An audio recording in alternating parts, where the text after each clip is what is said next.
Nah, ini buku ini ketika saya tulis branding for non-branding company, sama, saya lagi galau waktu itu. Waktu itu saya di-hire oleh suatu perusahaan, ya perusahaan lokal yang ya menengah lah ya, menengah kecil lah ya, tapi masih masuk menengah sih, bukan udah di atas UMKM. Nah, kebetulan selama ini perusahaan itu tidak melakukan kegiatan marketing, dia lebih kegiatannya produksi dan sales.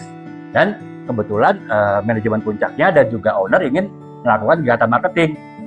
Dia cari hire lah, akhirnya dia meng-hire manajer marketingan. Kebetulan waktu itu saya di-hire di sana gitu. Nah, problemnya adalah memang perusahaan tersebut punya niat untuk membangun marketing, tapi tidak ada posisi puncak di sana yang mengerti mengenai marketing. Di sisi lain, saya di posisi menengah ya, di posisi manajemen menengah, saya tahu bukan marketing, karena waktu itu saya sudah belasan tahun di mengendal bidang marketing gitu ya, di berbagai industri. Nah, ketika saya baru masuk, ternyata apa yang saya pahamin ya yang itu saya yakin benar, karena kan belasan tahun saya tangani beberapa perusahaan termasuk perusahaan multinasional. Itu beda dengan yang di mindsetnya dari pemilik perusahaan dan juga dengan manajemen puncak di sana gitu, direksinya.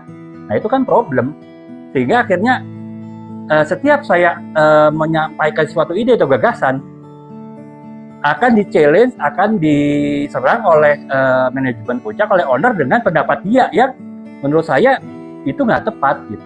Nah, posisi saya kan tidak bisa mau di frontal ya, saya paling menjelaskan begini-begini.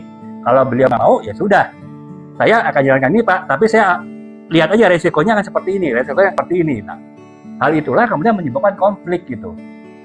Ya cukup ya, lagi-lagi walaupun sebetulnya tidak otoriter ya, tapi cukup galak juga itu bos-bos tersebut, tapi menyebabkan saya stres juga gitu loh, karena setiap yang saya ingin lakukan tuh pasti dirubah, dan saya nggak bisa bilang enggak gitu. Walaupun planning saya ketika saya pertama kali di-hire di sana kan saya harus membuat planning ya, marketing plan 1 tahun. Itu bubar tuh, banyak yang berubah gitu kan.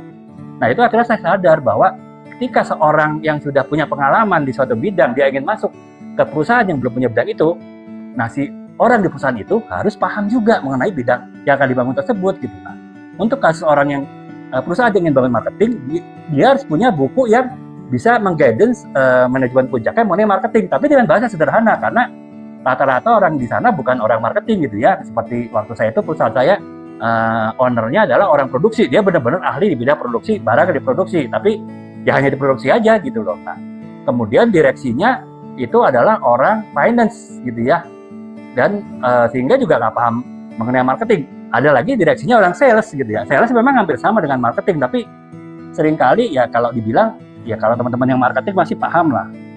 Marketing tuh dan sales tuh kayak ayam Tom and Jerry gitu ya. Jadi pasti akan masalah. Makanya saya perlu menulis buku ini, sehingga nanti di perusahaan tersebut semua itu udah paham tuh marketing seperti apa. Sehingga ketika masuk ide baru mengenai marketing, semua sudah berjalan dengan baik. Nah, itu salah satu bentuk healing saya, walaupun tidak bisa diterapkan di perusahaan tersebut ya. Akhirnya saya ya udahlah, mendingan saya ngalah aja lah gitu, keluar daripada bikin ribut gitu ya. Tapi artinya setidaknya saya tenang.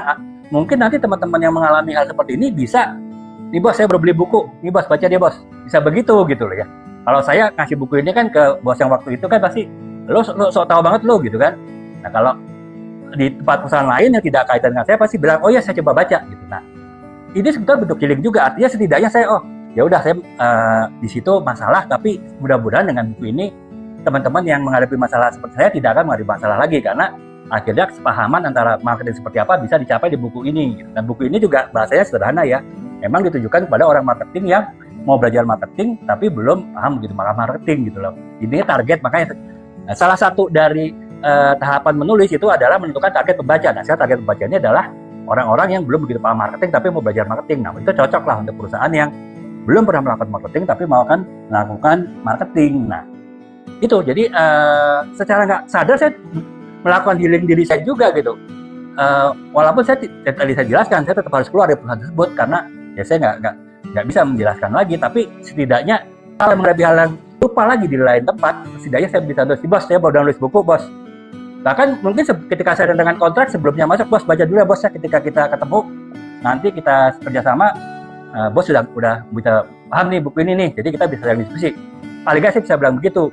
Ya setidaknya itu dilakukan oleh orang lain gitu. Nah, itu kan membuat tenang ya, karena kalau kita bisa ya sedikit membantu masalah orang, ya kita juga tenang. Nah itu, jadi ya ini sekedar contoh aja ya, bahwa menulis itu adalah healing dalam berbagai bentuk, baik itu kasus yang terkait dengan diri sendiri seperti kasus Pak Habibie, Blue Onion meninggal, menulis novel jadi tenang, atau kasus ketika saya meninggalkan anak saya di pesantren, saya akhirnya menulis novel ini, saya jadi tenang. Oh ternyata itu seperti ini, di pesantren itu seperti ini, jadi tenang. Jadi akhirnya saya dan istri lebih tenang meninggalkan anak di pesantren gitu ya, karena saya sudah sambil survei cari informasi mengenai pesantren sambil menulis novel ini. Oh ternyata novel pesantren oke gitu.